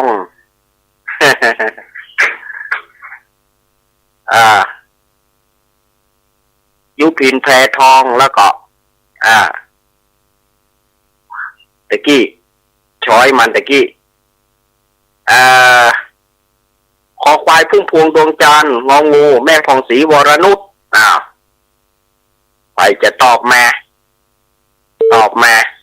แต่ว่ามีคนถูกอยู่แล้วนะสถาญาติโยมก็ลองตายมาแถมมีก็ไปจะตอบมาไอเอกมาไอเอกพะเยาเจริญปอนเอาคอควายคอควายแม่สุพิษแม่เอาอกช้ำระบมอีกแล้วก่อนนักร้องเหรอ อไข่เจ้า ขอไข่ยูเพียนแพทอง เออ แม่สุพิษกลางคืนหายไปน้อยเปิ้นถามหากันเช้าเห็นเด้อ กินยานอนรับเพราะว่าหมอเปิดพักผ่อนกับ เออคือพักผ่อนเนาะก็เลยหลับหลับสบายตลอดทั้งคืน เล่านิทานอยู่ อ๋อครับครับ ลูกแน่นะเล่านิทานลงให้กันครับ เออ ก็เหมือนเดียวกันเนาะแม่เนาะครับ ปัญหาคงเป็นเนอะ ครับเปิ้นมีพัทยาปุ่นเนอประเด็นนี้นะ เอาแม่ละคนไปโทรหาแม่อยู่นะ เปิ้นไปทำทัวร์อยู่ที่พัทยา เออ มันว่ามันจะมาเด็ดเลยจ้ะ โอ้ที่เจ็ดก็ว่าเสาร์หน้ากันเนาะ โอ้แม่ โอ้อ๋อปิกมาโดย แม่ ปิกมาโดยสวัสดิภาพเนอะพ่อหลวงพงษ์เนอะ ครับครับ ลูกแม่ขอรักษาสุขภาพด้วยเนอะ ครับขอบคุณแม่สุพิษเนอะครับแม่สุพิษแน่ใจแล้วไก่แม่จะย้ายก่อจะย้ายสมโนครัวก่อแม่มีสิทธิ์ย้ายได้แน่ มีสิทธิ์จะย้ายสมโนครัวได้แน่บอกว่า ข้อคอควายกับข้อขอไข่นี่แน่แม่จะย้ายกันได้นะตอนอยู่นะ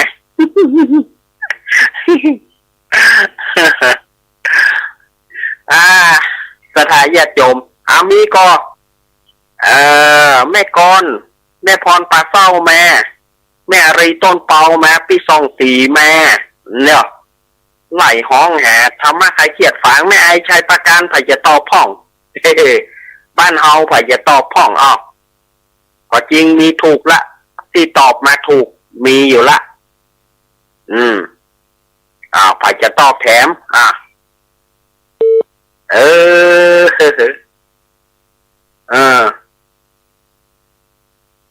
บ่มีไผ่จะเฉลยนะบ่มีไผ่จะเฉลยเนอะแฟนพันธุ์แท้แม่ แฟนพันธุ์แท้แม่ริมแม่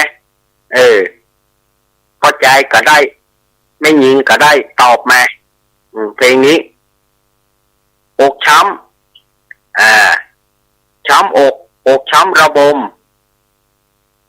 ช้ำใจน้ำตาผู้หญิงของแม่สุพิษตอบมาเป็นข้อคอควายอกช้ำระบมนะนักร้องเป็นข้อขอไข่ยุพินแพรทองโอ้ย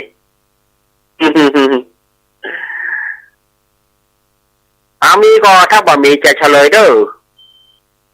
บ่มีจะเฉลยนะ1 2 3บ่มีไผตอบแล้วบ่ บ่มีไผตอบก็ฉะนั้นคำตอบที่ถูกต้องคือข้อกอไก่เนอะแม่นิพาแม่นิพาสันทรายเนอะโอ้แม่นิพาสันทรายตอบเพลงอกช้ำนักร้องคือเรียมดาราน้อยแม่นิพาได้10 คะแนนเนอะแม่นิพาคะแนนนี้อาตมาจะเอาเป็นปัจจัยไปทำบุญในวันสงกรานต์เนาะเปิ่นห่วมกองไส้ก็ห่วมอย่างก็จะเอาปัจจัยต่างๆเนี่ยไปทำบุญให้แม่เนอะแม่ได้10 คะแนนเนอะแม่นิพาอำเภอสันทรายเนาะตอบข้อกอไก่อกช้ำถูกละแล้วก็นักร้องก็ถูกต้องเรียมดาราน้อย ถ้าเพลงนี้นะสถานญาติโยมถ้าเราจะมาฟังตามจังหวะจาโคนได้เนี่ยเอาว่าดนตรีมันขี้ขานนี่ เอาว่าดนตรีเพลงนี้นะมันบักกระชับกระเชงเหมือนมันบักให้เต็มใจเล่นน่ะมันขี้ขาน ไปฟังก่อนไปฟังออกก่อนโอ้ยถ้าได้ฟังเพลงนี้เนี่ย ดนตรีมันเนิบเหลือเกินมันเหมือนกับขี้ค้านน่ะดนตรีที่บรรเลงนะ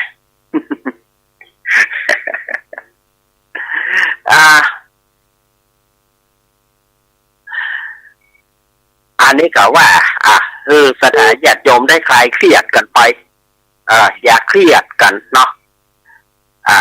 เรียมดาราน้อยเนี่ยเป็นนักร้องหญิงคนสุดท้ายที่มาอยู่กับวงสุรพลสมบัติเจริญนะเพราะว่าเคยอยู่ในคณะรำวงคณะดาราน้อยก็เลยได้ชื่อว่าเรียมดาราน้อยนี่นะได้ชื่อมาอยู่เพราะว่าพ่อครูสุรพลหันแล้วก็ว่าเรียมดาราน้อยเนี่ยไปอยู่ในวงคณะรำวงดาราน้อยยังบ่ได้อัดบันทึกแผ่นเสียงเตื้อก็เลยบอกว่าถ้ามาอยู่กับวงของป่อจะได้อัดแผ่นเสียงแล้วก็ซื้อตั๋วนะซื้อจากคณะรำวงดาราน้อยเอามาสังกัดในวงดนตรีของสุรพลสมบัติเจริญแล้วก็แต่งเพลงเป็นเพลงแก้เพลงหัวใจผมว่างแล้วก็แต่งเรียมดาราน้อยห้องจ้างก็ไม่จองจ้างก็ไม่จองแล้วก็เพลงแน่ข้างเดียวนะพ่อครูสุรพลห้องแน่ข้างเดียวแล้วก็เรียมดาราน้อยนี่ก็ห้องเพลงว่าน้องแน่เหมือนกันอยู่กับวงของพ่อครูสุรพลตอนที่พ่อครูยังมีชีวิตอยู่เนี่ยก็ได้ห้อง2เพลงเป็นเพลงแก้เพลงจ้างก็ไม่จองกับน้องแน่เหมือนกันแล้วพอพ่อครูสุรพลเสียชีวิตก็มาสังกัดอยู่กับวง ศรีนวลสมบัติเจริญแทนวงสุรพลไปแต่บัดได้อัดแผ่นเสียงแต่มาบันทึกแผ่นเสียงแต่ครั้งหนึ่งก็คือ 2513 หลังที่วงดนตรีของแม่ศรีนวลได้ยุบลงไปเมื่อวงดนตรีแม่ศรีนวลยุบลงไปวงสุรพลสมบัติเจริญเนี่ยยุบลงไปกังวานไพรลูกเพชรก็เลยมาตั้งวงใหม่ชื่อวงศิษย์สุรพลพอวงศิษย์สุรพลเนี่ยเรียมดาราน้อยก็ได้บันทึกเสียงรายการแต่งเพลงของครูแจมจิตรกรบัวเนียมมีครูแจมจิตรกรบัวเนียมแต่งเพลงคือหมายมั่นปั้นมือเพลงที่ดังจะได้รับแผ่นเสียงแผ่นเสียงทองคำและก็เสาอากาศทองคำพระราชทานแต่งเพลงกับเรียมดาราน้อยคือพวกครูแจมจิตรกรบัวเนียมนี่ตั้งใจว่าจะแต่งเพลงรอวันเธอใจเดียวจะเอาเป็นเพลงชนะเลิศแต่ปรากฏว่าเพลงที่รักเรารักกันไม่ได้น่าไปเป็นเพลงที่ได้รางวัลชนะเลิศได้รับรางวัลแผ่นเสียงทองคำพระราชทานและเสาอากาศทองคำพระราชทานนี่เจริญปอนเจ้าไว้แต่เจ้าลูกเม้นแม่ฟังดีๆเป็นเสียงเพลงขึ้นมาอันไหนอันไหนน้ำตาน้ำตาขอบคุณน่ะมันพูดอ๋อกะอาจารย์ช่วงแรกละลูกเม้นจะบอกไปเดี๋ยวตั้มเดี๋ยวเสียงเพลงแบบนี้เริ่มเดี๋ยวไม่กบว่าขอโทษนะครับเหมือนจะโทรมาหานี่นี่ไม่ได้ยินสักคำหนอกไม่เป็นไรไม่เป็นกำลังใจเด้อยินดีแม่พี่สมัยเนอะเจ้าเป็นตัวเองก็เลยอยู่เจ้าไว้กับเจ้ายินดีเนอะแม่พี่สมัยนางแลเจริญปอนแม่เพนโอ้ยหน่อยมาคนเดียวเนี่ยเปิดใจมันก็เดียวได้ไม่ต้องหาที่อ่ะต้องไปเก็บเนี่ยนี่เข้าแล้ว บัดได้จันละถวายเวลาท่านอาจารย์มหาสมชาติไปละอ๋อจ้ะถวายเวลาท่านมหาไปละอ๋อจ้ะครับจ่ายเดนไว้จ่ายเด้อครับ ตอนนี้อยู่ไหนอยู่ไหนอยู่ไหนตอนนี้อ่ะตะกี้เนาะอู้กันเรื่องเรียมดาราน้อยนี่นะมาประสบสำเร็จในเพลงที่ครูแจมจิตรกรบัวเนียมเนี่ยแต่งคือจิตรกรบอกว่าอีเรียมมึงเอาเพลงนี้รอวันเธอใจเดียวนี่ชนะแน่แต่ปรากฏว่าเพลงที่รักเรารักกันไม่ได้ดันมาเป็นเพลงที่ชนะเลิศและได้รางวัลเสาอากาศทองคำและแผ่นเสียงทองคำพระราชทาน เพลงที่ครูแจมแต่งแล้วบอกว่าบ่ได้กูแต่งให้มึงบ่ได้กูแต่งให้มึงบ่ได้เพลงนี้นี่บ่ได้แต่กลับว่าไปชนะเลิศได้รางวัลแผ่นเสียงทองคำพระราชทานแล้วก็เสาอากาศทองคำพระราชทานในปี 2513 เรียมดาราน้อยดังเปรี้ยงจากเพลงที่รักเรารักกันไม่ได้แล้วก็รอวันเธอใจเดียวรอวันเธอใจเดียวเนี่ยมาได้รับรางวัลแต่ก็ดังมาติดกันภายหลังมาก็มีอกช้ำแคนลำโขงอันนี้แคนลำโขงแววเสียงซึงนี่ก็มาเป็นเพลงประกอบหนังแคนลำโขงนี่ก็มาประกอบหนังเรื่องแคนลำโขงแล้วก็แววเสียงซึงก็มาประกอบหนังเรื่องแววเสียงซึงแล้วก็มีแหมหลายเพลงอยู่นะหยุดก่อนผู้ชายเจ้าชู้น้ำตาคนชั่วอย่างนี้แต่หลายเพลงอยู่ที่เรียมดาราน้อยเอามาฮ้องที่เป็นเพลงของจิตรกรบัวเนียมได้แต่งเพลงเอาไว้อันนี้ก็มาแจ้งคือกับสถาญาติโยมอย่างเพลงอกช้ำนี่ก็มีในการแต่งของครูแจมจิตรกรบัวเนียมหรือว่าใจจื่อวัฒนะสมานเมืองราชใจจื่อวัฒสมานเมืองราชก็คือครูแจมจิตรกรบัวเนียมนี่แหละแต่งคือกับเรียมดาราน้อยอันนี้ก็เอาคือสถาญาติโยมได้ฟังกันเนาะว่ามันเป็นจะได้อีน่ะเนาะเอามาเล่นกันเอามาตายก่อนฟังม่วนๆเอามาให้สถาญาติโยมได้ฟังกันม่วนบ่ได้อย่าได้คิดอย่าได้เครียดกันแล้วกันเครียดทำไมเนาะสถาญาติโยมเครียดไปก็ไร้บ่อยบอกเครียดไปก็ไร้บ่อย อย่าได้เครียดกันแล้วกันเนาะแสดงความดีใจกับโยมแม่เนอะโยมแม่นี่น่าจะมาใหม่นะโยมแม่นิพานี่นะเนาะเปิ้นอยู่สันทรายโทรมาปั๊บได้เลยหรอแล้วก็เก่งอย่างต่างหากนะ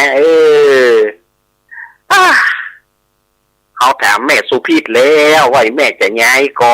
แม่เพิ่นก็ว่าบ่ย้ายละ ว่าเป็นยังเอาไว้โอกาสหน้าที่อาตมาจัดรอบไหนจะตายกันไปเนาะสถาญาติโยมอย่าได้คิดอย่าได้เครียดโอ้อาจารย์เอาอย่างหุมาเล่นก็เอามาเล่นเพื่อคลายเครียดกันบ่ได้สถาญาติโยมว่าสถาญาติโยมได้คิดอย่างนักอย่าไปเครียดบัดเดียวออกแรงแห้งคอยมาพอทางใดก็เปลี่ยววิดพอทางใดก็ไปดีง่อมอกง่อมใจบ่พอทางใดก็ง่อมก็เหงาบ่แม่นก็ฉะนั้นเฮาบ่ต้องเครียดอันใดนักอยู่กันปอม่วนปองานกันก็ปอกุ้มเก่นกุ้มแก่เฮานี่ปอละสถานเอาไม่ต้องคิดอะไรมากเนาะสถาญาติโยมช่วงสุดท้ายแล้วเด้อเวลาจะหมดแล้วเด้อสถาญาติโยมไผจะโทรมากับขัดใจโทรมาด่วนจีไปรษณีย์จ๋าก็เดี๋ยวจะหมดเวลาแล้วจะ5 โมงแล้วจะทำมาจะ อาตมาจะห้างเวลาคือกับสถานีประมาณ6 นาทีอาตมาจะออก4:54 นาทีเพราะว่าคืนเวลาเพื่อเพื่อจะเปลี่ยนแผ่นสปอร์ตจะเข้ารายการสถานีต่างๆก็จะเข้าสู่รายการปกติของเปิ้ลขึ้น98ก็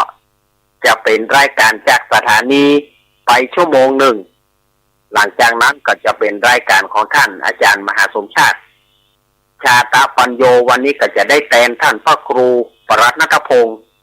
พิตะวุฒสิริสัปดาห์หน้าพวกเนอร์เปิ้นจะมาปะกับสถาญาติโยมสัปดาห์หน้าเนอ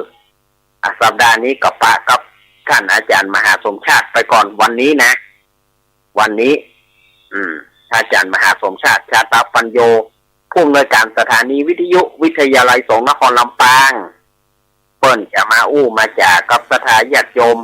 ช่วงตั้งแต่6 โมงแรงไปรู้สึกว่าคืนนี้จะจักแงวนะจ๊ะฮะรู้สึกว่าคืนนี้เปิ้นจะจักแงวหน่อยเอาเลี้ยวรายการอาตมาหมดไปเตะละเมื่อหมดก็ลาก่อนเนอลาทีไม่ใช่ลาก่อนลาสำหรับวันนี้ไว้พบกันวันหน้าสถาญาติโยมอยู่ดีมีความสุขกันนะจิเกียยุอีสินี่หัวใช้เซงรี่ฮ่อ6 ลกซิ่วนะ6 ลกซิ่วคำมงคลของจีนนะ6 ลกซิ่ว3 คำเนอะ3 คำจำให้แม่น6 ลกซิ่ว แล้วมันแปลว่าอย่างอาจารย์อาตมาก็บอกว่าเปิ้นว่า6 ลกซิ่วเฮาก็6 ลกซิ่วนะเปิ้นว่าเป็นกรรมดีหรอเปิ้นว่าเป็นกรรมดีเฮาก็ว่ากรรมดีนะกันเนาะเปิ้น6 ลกซิ่วเฮาก็6 ลกซิ่วนะเอาไว้โอกาสหน้าฟ้าใหม่ก้อยมาปะกันใหม่เนอวันนี้เต็งวี่ฮ่อเนอสถาญาติโยมอยู่ดีมีสุขสมกับเดือนแห่งความรักสมกับเดือนแห่งตรุษจีนมีความสุขความเจริญกันทุกผู้ทุกคนเนอขอบคุณทุกเสียงทุกสายขอบคุณทุกสถานีขาดมาได้เจ้าหน้าที่สุดหล่อเจขอบคุณนะที่ชมขอบคุณครับขอบคุณตู้เสียงหวานเหมือนกันเจเด้อสถานีจะพักไปชั่วโมงหนึ่งเด้อแล้วก็ค่อยมาปะกับท่านอาจารย์มหาสมชาติชาตาปัญโยช่วง6 โมงบ้าเสียงหวานเหมือนกันนะครับอยู่ดีมีสุขกันจุผู้จุคนเนออภิวาทนาสีริสานิจังวุธาปัจจายิโนจัตตารโอธรรมวัฏันติอายุวันโนสุขังปะลังขอเจริญปอน